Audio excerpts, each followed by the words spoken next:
Ô Genaro, meu bem, dia 21 agora de junho, às 21h30 tem festa lá no Bar Branco. É o clube? É, você vai eu? Sei não, tô com os problemas aqui, vou perguntar pra você. Pergunte.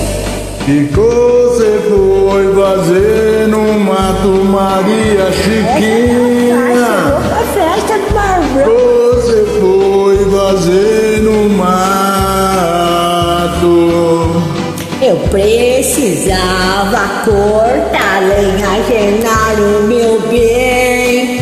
É, eu precisava cortar lenha.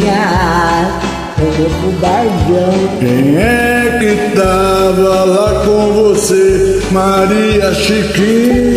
Genaro. Quem é que tava lá com você?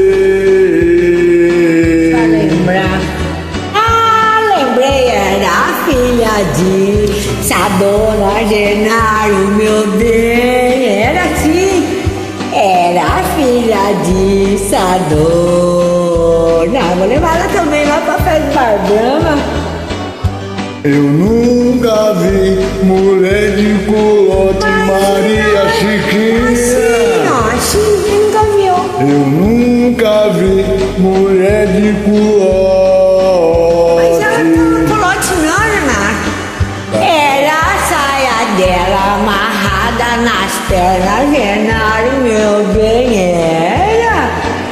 era a saia dela amarrada nas pernas. Eu nunca vi mulher de bigode, Maria Chiquinha.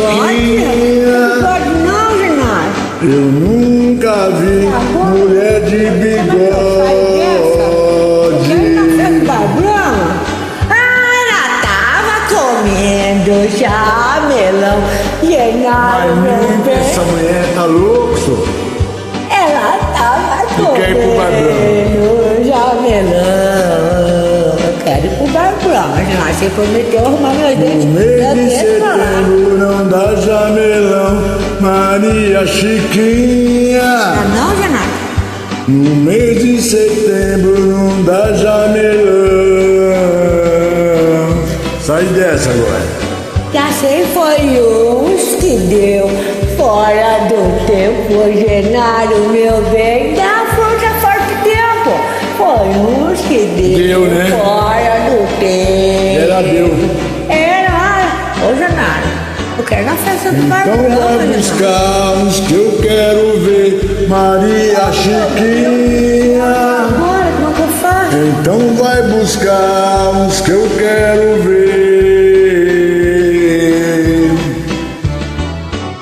Os passarinhos comeram tudo, Genaro, meu bem. Mas Os criativo passarinhos essa comem mulher. tudo. Os passarinhos comeram tudo.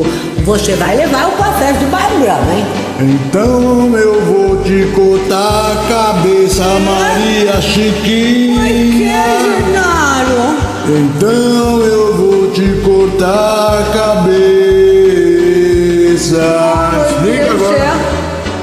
O que você vai fazer com o resto, Genaro, meu bem? Eu não vou pra festa. O que você vai fazer com o resto? O resto? É? Pode deixar que eu aproveito.